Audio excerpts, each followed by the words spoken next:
इंसान सारी जिंदगी पूंजी जमा करता है कि वो ज़ियारत कर सके, काबा देख सके, उसके ऊपर वहाँ दुआ मांग सके। अब जो ये ऑर्डर आया है, मैं पहले तो हुकूमत हिंदुस्तान, वज़ीर आज़म से गुजारिश करूँगा कि वो सऊदी गवर्नमेंट से बात करे, क्योंकि हमारे अच्छे दोस्त हैं सऊदी अरब के जो हुक्मरान हैं, उनसे बात करें और कहे कि साहब हमारे साथ इंसाफ करिए और जो कोटा हमारे है उसको कम मत करें।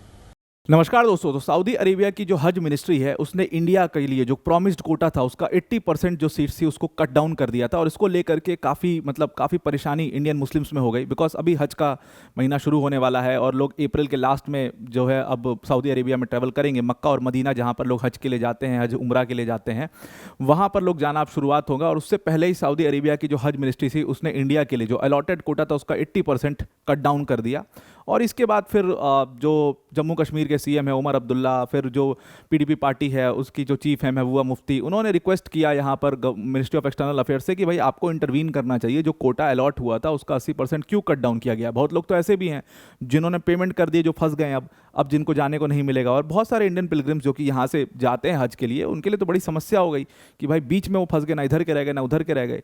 बहुत लोगों ने पेमेंट किया, उनकी पेमेंट फंसी हुई है। तो इन सब चीज़ों के लिए आपको इंटरवीन करना चाहिए, सऊदी अरेबिया की मिनिस्ट्री से बात करना चाहिए कि हज के जो कोटाज हैं उसको क्यों कट डाउन किया जा रहा है। अब देखिए जनरली क्या होता है कि देश भर के, मतलब पूरी दुनिया भर के मुस्लिम्स जो हैं वो सऊदी अरेबिया में इस समय पर पहुंचते हैं। सऊदी अरेबिया की जो मिनिस्ट्री है उतने लोग को होल्ड कर पाना अपने आप में एक बहुत बड़ा चैलेंज होता है। तो वो ऐसे स्टेप्स जो हैं उसको लेते हैं, उसको मतलब इस तरीके से ऑर्गेनाइज करने की कोशिश वो लोग करते हैं। कुछ उनके कंडीशंस रहते हैं, कुछ गाइडलाइंस रहती हैं, अगर वो फॉलो भी नहीं हुआ तो उस केसेस में भी रिजेक्ट कर देते हैं, उस केसेस में भी बैन कर देते हैं बहुत सारी चीज़ों को। तो इसलिए भी कोटा कट डाउन हो सकता है। पूरा डिटेल में समझते हैं इसको हुआ क्या है एक्चुअल में, और सऊदी अरेबिया के साथ एक्सटर्नल अफेयर्स मिनिस्ट्री ने जब बातचीत करी तो किस तरीके से पॉजिटिवली सऊदी अरेबिया की हज मिनिस्ट्री ने इसके लिए रिस्पॉन्ड किया और दोबारा से अपना पोर्टल खोला। तो समझते हैं इसको। वीडियो में आगे जाने से पहले एक छोटी सी अनाउंसमेंट है अनअकैडमी टीम की तरफ से कि अनअकैडमी ने अपने यूपीएससी सीएससी के सभी कोर्सेज पर आपको 60% का डिस्काउंट दे दिया है, और डिस्काउंट के साथ साथ आपको 12 मंथ्स का फ्री एक्सटेंशन भी यहाँ पर दिया जाएगा। अनअकैडमी की टॉप फैकल्टी जैसे मृणाल सर, प्रतीक सर, सुदर्शन सर जैसी फैकल्टीज आपको इन बैचेस में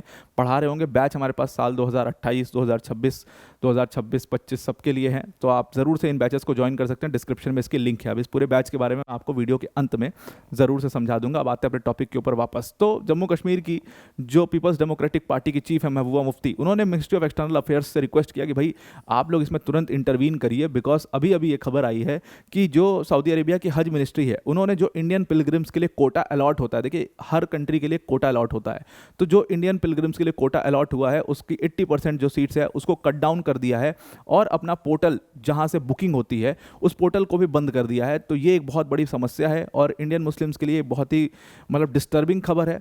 डिस्टर्बिंग खबर हर उस इंडियन मुस्लिम के लिए जो प्लान कर रहा था वहाँ पर जाने के लिए। एक तो आधे लोग जो हैं उन्होंने पेमेंट कर दी थी, और आधे लोग जो अभी पेमेंट करने वाले थे, जो प्लान कर रहे थे वहाँ पर जाने के लिए, उनके लिए बिल्कुल वो मतलब उनको समझ में नहीं आ रहा है कैसे किया जाए, कैसे वहाँ तक पहुँचा जाए। बिकॉज अब इंडियंस के लिए बिल्कुल ही उन्होंने पोर्टल बंद कर दिया है। कहा गया इस पूरे नंबर को, हालांकि नंबर की पुष्टि कहीं पर है नहीं, लेकिन बताया गया कि 52,000 जो इंडियन पिलग्रिम्स है जो हज पर प्लान किया था जिन्होंने सऊदी अरेबिया जाने के लिए, वो बिल्कुल बीच में फंस गए। 52,000 में से आधे से ज़्यादा लोग ऐसे थे जिन्होंने अपनी पेमेंट भी कर दी थी पोर्टल के ऊपर, और फिर उसके बाद सऊदी अरेबिया की मिनिस्ट्री की जो हज मिनिस्ट्री है उनकी तरफ से आ गया कि भाई अब इससे आपको एक्सेप्ट नहीं किया जा सकता। कुछ गाइडलाइंस हैं जो मीट नहीं हुई, कुछ कंडीशंस हैं जो मीट नहीं हुई, इसकी वजह से आपको नहीं एक्सेप्ट किया जा सकता है।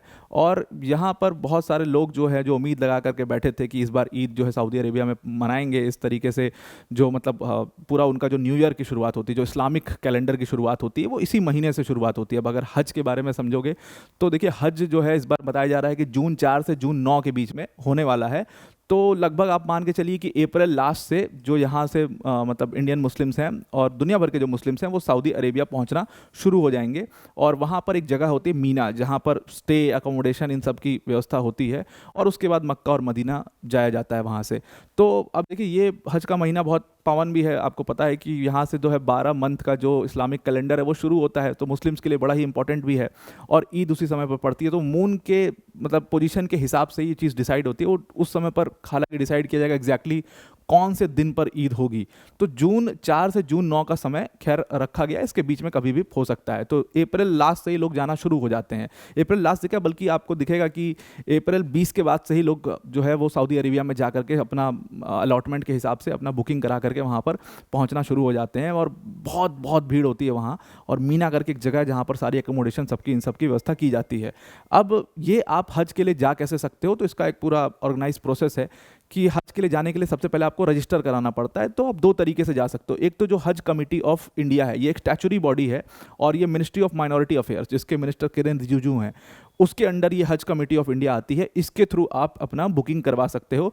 या फिर दूसरा तरीका ये होता है कि जो प्राइवेट टूर ऑपरेटर्स होते हैं, जिनको हज ग्रुप ऑर्गेनाइजर्स यानी कि HGOs कहा जाता है, इनके थ्रू भी आप जा सकते हो। अब इनके पास अपने अपने कोटा होता है। जैसे मान लीजिए इंडिया को जितना कोटा अलॉट होता है हज सऊदी अरेबिया की हज मिनिस्ट्री की तरफ से, उसमें ये लोग अपने में डिवाइड कर लेते हैं। तो जो हज कमेटी ऑफ इंडिया है 70% रख लेती है, और जो 30% कोटा है वो चला जाता है प्राइवेट ग्रुप ऑर्गेनाइजर्स को, यानी कि हज ग्रुप ऑर्गेनाइजर्स को, HGOs को।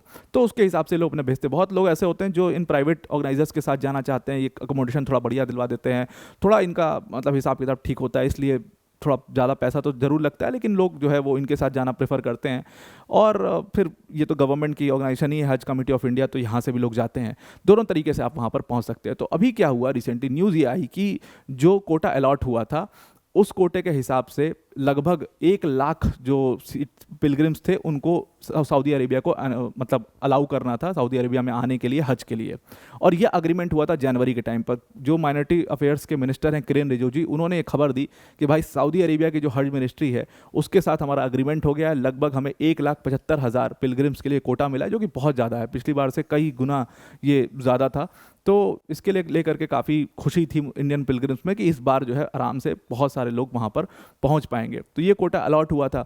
तब तक अगले ही दिन खबर ये आती है कि भाई इस कोटा को कट डाउन करना शुरू कर दिया गया है, और जो सऊदी अरेबिया की हज मिनिस्ट्री है, जो पोर्टल है उनका जहाँ से बुकिंग होती है, वो क्लोज हो चुका है। और अब यहाँ पर जो इंडियन पिलग्रिम्स के लिए बुकिंग है वो बंद हो गई है। तो लगभग 80% सीट जो है वो तो मिला ही नहीं, जो कोटा अलॉट हुआ था तो मिला ही नहीं 80%। तो इसको लेकर के काफ़ी नाराज़गी हुई, और इसको लेकर के फिर रिक्वेस्ट किया गया मिनिस्ट्री ऑफ एक्सटर्नल अफेयर्स से कि भाई आप इसमें इंटरवीन करिए और इस पोर्टल को दोबारा खुलवाइए, क्योंकि अभी तो बुकिंग हो ही नहीं पाई है। जो कोटा अलॉट हुआ उसके हिसाब से तो कुछ हुआ ही नहीं है। और ये बहुत सारे प्राइवेट जो हज ऑर्गेनाइजर्स थे, ग्रुप्स थे, इन्होंने तो पेमेंट भी उठा ली थी, अपने क्लाइंट से पेमेंट उठा ली थी, और इनको बुकिंग करनी थी, और बुकिंग ये कर नहीं पाए, तो ये भी बेचारे बीच में फंस गए। उसके बाद ministry of external affairs finally इसमें इंटरवीन करता है, सऊदी अरेबिया की मिनिस्ट्री से इसमें बातचीत होती है, और फिर से पोर्टल को खोल दिया जाता है सारे प्राइवेट जो हज ऑर्गेनाइजर्स थे उनके लिए, और कहा गया कि 10,000 लोग और इसमें अभी रजिस्टर किए जा सकते हैं।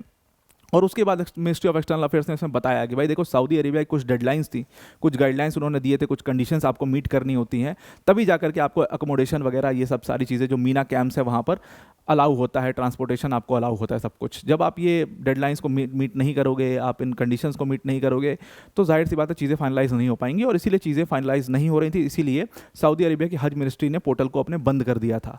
तो जब यहाँ पर मिनिस्ट्री ऑफ एक्सटर्नल अफेयर्स ने बातचीत करी, इंटरवीन किया इसमें, तब जाकर के मिनिस्ट्री ऑफ माइनॉरिटी अफेयर्स ने इस चीज़ को अनाउंस किया कि वापस से जो हज मिनिस्ट्री का पोर्टल है और वो दोबारा से खुल चुका है, और 10,000 लोग अब तुरंत इसमें 10,000 जो पिलग्रिम्स हैं वो इसके लिए रजिस्टर कर सकते हैं। तो finally ministry of external affairs और इंडिया ने एक बार फिर से अपना डिप्लोमेटिक रिलेशंस का फ़ायदा उठाया, और अपने डिप्लोमेटिक रिलेशंस किस तरीके से वर्क करते एग्जैक्टली वो दिखाते हुए सऊदी अरेबिया का जो हज पोर्टल है उसको दोबारा से खुलवा दिया। तो आई होप आपको पूरा ये आर्टिकल समझ में आ गया होगा। वीडियो को एंड करने से पहले अनअकैडमी टीम की तरफ से एक बहुत बड़ी अनाउंसमेंट है कि अनअकैडमी ने आपको अपने UPSC CSE के सभी कोर्सेज में 60% का डिस्काउंट दे दिया है, और डिस्काउंट के साथ साथ आपको यहाँ पर 12 मंथ्स का फ्री एक्सटेंशन भी इसके अंदर मिलेगा। अनअकैडमी की टॉप फैकल्टीज जैसे मृणाल सर, प्रतीक सर, सुदर्शन सर जैसी फैकल्टीज आपको यहाँ पर इन बैचेस में पढ़ाएंगी। प्लस इसके साथ आपके लिए कंप्लीट प्रोग्राम है जहाँ पर GS, CSAT, टेस्ट सीरीज सब कुछ कवर किया जाएगा। 1-to-1 मेंटरशिप होगा, डेडिकेटेड डाउट सॉल्विंग सेशंस भी आपके लिए इसमें लगाए जाएंगे। डिस्क्रिप्शन में इसकी पूरे बैच की लिंक है, वहाँ पर आप क्लिक करके इस पूरे बैच के बारे में जानकारी ले सकते हैं। तो आपको पूरा आर्टिकल समझ में आ गया होगा। आज के लिए इतना ही। Thank you and have a nice day.